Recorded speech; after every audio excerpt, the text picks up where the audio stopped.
What's up, beautiful people? Today we're going to be checking out why so few Americans live in the East Coast. Let's get to it. Georgia, South Carolina, and North Carolina are home to over 26 million people between the three of them. Despite this, every major metropolitan area within these three states are located well inland away from the Atlantic coast, which is very different from the northeastern states and Florida. So why don't more people live in the empty East Coast?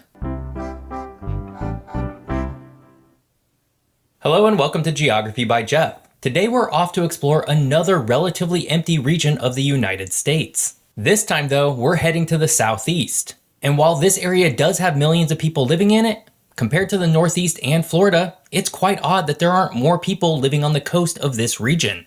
And as usual, there's a geographic reason for this. But first, this week I have an extra special podcast episode where Hunter and I ran through various other underpopulated regions of the country in even greater detail. I also run through a few additional empty regions of the country that will be featured on this channel in the future. You can listen right now by clicking this link or by looking in the description below.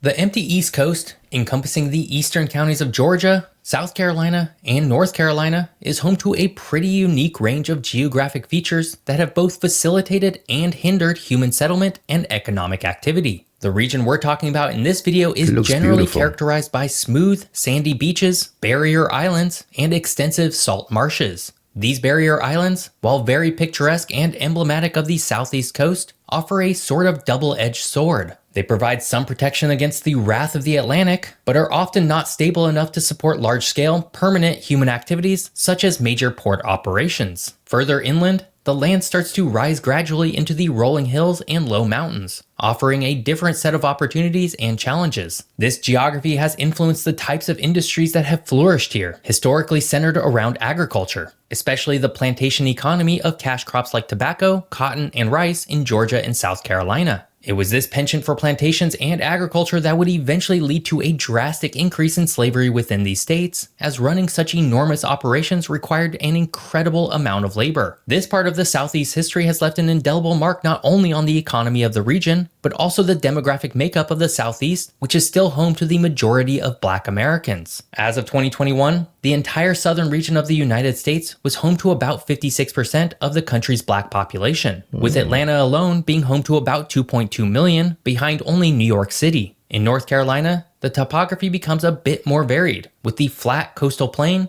giving way to the elevated Piedmont region and eventually the Appalachian Mountains, adding forestry and mining to the region's economic activities. The empty East Coast is also marked by significant rivers such as the Savannah, which also serves as the natural boundary between Georgia and South Carolina, and the Cape Fear River in North Carolina. But while these rivers have been essential for internal trade and transport, they were not large enough to facilitate any meaningful amount of maritime trade in the same way that the Mississippi River and St. Lawrence River were for the Midwest of the United States and Canada, respectively. Finally, another important aspect to consider is the region's vulnerability to climate extremes, particularly hurricanes. This has not only shaped the natural landscape, but also human activity and settlement patterns. The risk of natural disasters has always been a background factor in planning and development along the coast of this region specifically. How often does it occur? Since 1990, 56 hurricanes and tropical storms have slammed into this region specifically, making it one of the most dangerous areas to live in with regards to natural disaster preparedness. Only Florida gets more hurricanes overall,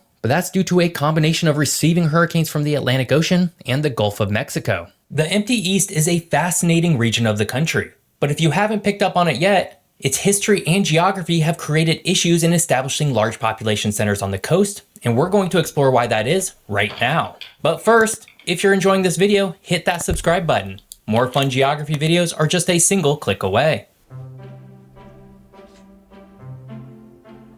The southeast coast of the United States, specifically the states of Georgia, South Carolina, and North Carolina, evolved in a much different manner from their northern neighbors. Unlike states such as New Jersey, New York, and Massachusetts, with their deep, glacier-carved harbors that facilitated the growth of major urban centers, the southeast coastline has a vast swath of barrier islands, salt marshes, and flat plains. The absence of natural harbors along this stretch meant that these states never developed into significant maritime trade hubs. And it's this geographic constraint that led to a cascading effect on the region's population, steering it towards an agricultural focus that has had lasting implications well into today. The region's barrier islands provide some shelter against the Atlantic Ocean, but aren't actually stable enough to support large-scale maritime activities required for major port activities. New York City, for example, is built on a natural harbor that was formed by glaciated ice tens of thousands of years ago, which has allowed it to pack so much weight on top of it with minimal impact. Without the benefits of natural harbors, the southeastern states couldn't easily partake in the transatlantic trade that catalyzed the industrialization and urbanization of northeastern cities.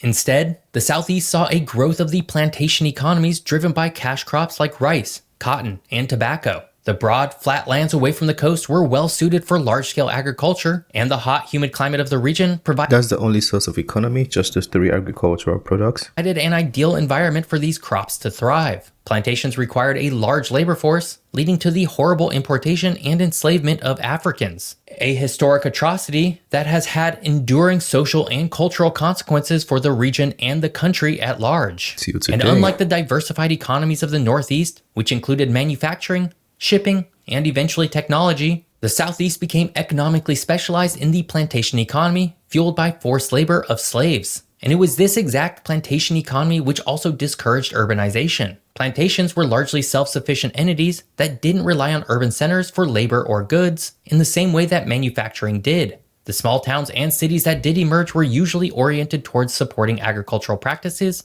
not industrial production. Even the significant rivers in this region, such as the Savannah and Cape Fear, couldn't compensate for the lack of natural harbors, serving more as conduits for internal trade rather than gateways for international commerce. Today, the legacy of this geography continues to be felt. Even as the modern economy diversifies and technology diminishes the limitations of geography, the Southeast's historic focus on agriculture has left an indelible imprint. Although cities like Atlanta and Charlotte have emerged as major metropolitan areas due to becoming transportation hubs and diversifying their economies, the coastal areas still bear the marks of a bygone era dominated by plantations and an agrarian lifestyle. But it looks good. Why don't they use it for tourism then? They can add tourism to the list of what they do with the economy. Yeah, because the coastal region is pretty nice.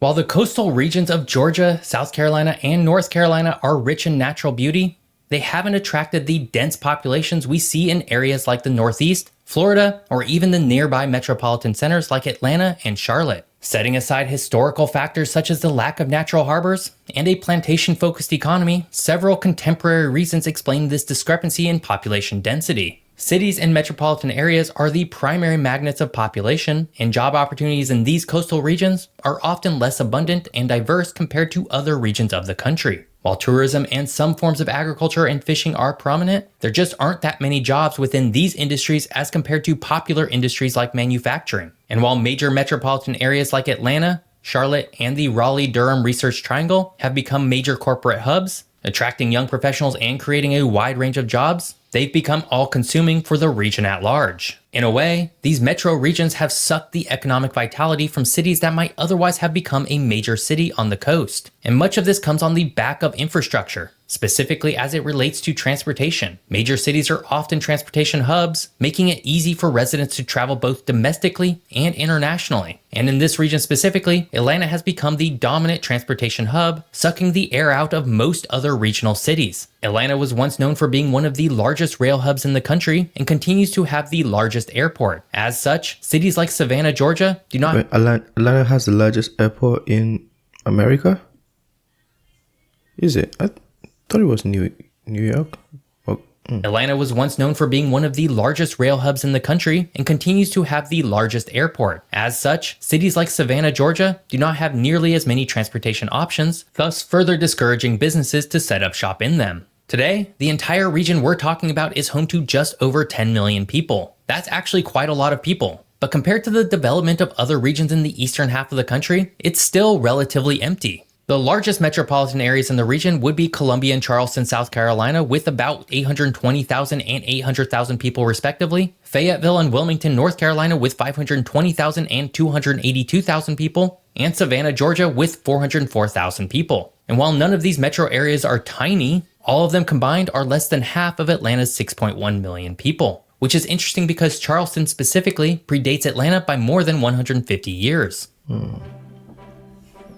So people left Interestingly, despite Atlanta being far and away the largest city in the southern region of the country, Charleston, South Carolina predates Georgia's capital by more than 150 years. And given its location on the Atlantic coast, the desire by colonial rulers for easy access to their new lands, and a need for transportation methods tied to water, the South Carolina city probably should have grown to become the dominant southeast city and not Atlanta. But alas, that's not how history typically goes. One of the key factors in the evolution of the two cities is the role Atlanta has played as a transportation hub. Initially founded as a railway junction named Terminus, Atlanta's strategic location offered a nexus for multiple forms of transport, linking the agricultural richness of the South with markets in the Midwest and Northeast. This central positioning was further bolstered by the development of the Hartsfield-Jackson Atlanta International Airport, which has grown to become one of the busiest airports in the world, attracting businesses and residents alike. And while Charleston has had over 100 years head start, its physical geography was limiting in a way that Atlanta's was not. You see, Charleston is located on a peninsula, constrained by the Cooper and Ashley rivers and the Atlantic Ocean. This geographical limitation has somewhat curtailed its ability to expand, unlike Atlanta, which had more room for outward growth and development. The low-lying coastal terrain around Charleston also makes it more vulnerable to sea level rise and extreme weather events, possibly deterring some forms of heavy investment and large-scale urban development. Social and cultural factors have also played into the city's divergent paths. While both cities are vibrant cultural centers, Atlanta has garnered a reputation as the unofficial capital of the South, attracting international events like the 1996 Summer Olympics and serving as the birthplace of influential civil rights movements. Charleston, though culturally rich and historically significant, has not been the stage for events of similar international or national impact. Bottom line, Atlanta simply had too much going for it when it was founded that, by 1890, it was already larger than South Carolina's most populous city. It's really interesting looking at the Northeast and Southeast and how they've developed geographically. There's almost a line you can draw where, as you head south, you can see the major population centers drift away from the Atlantic coast. But while many of these coastal communities lack the same population as Atlanta or Charlotte, they still have much or more to offer in terms of cultural and historic amenities. I hope you enjoyed learning more about the United States' empty East Coast. That was a pretty good video, very informative. As always, I'll put the link to the channel in the description, so please feel free to go check them out. But I still kind of like the East Coast. I like the scenery and it looks calm, not a lot of people there. And there's a beachfront right there or waterfront right there. Let me know what you think. Would you move to a city there if you had like a lot of money and you don't have to like get involved with the industry or, you know, job markets? You can just maybe work from home, or you're sufficient, you're retired, and you just need a place of calm. Would you move to the East Coast? Well, let me know. One thing they didn't speak about was the crime rates, because I've heard about, you know, some things happening around there, but I'm not sure speculatively. But I wish they had added that so we know if it's a place to move to. Since they need population, maybe it might be easier to move there. It's the end of this video. Smash the like button, share your thoughts, and critique or correct anything. That being said, have a wonderful day. Peace.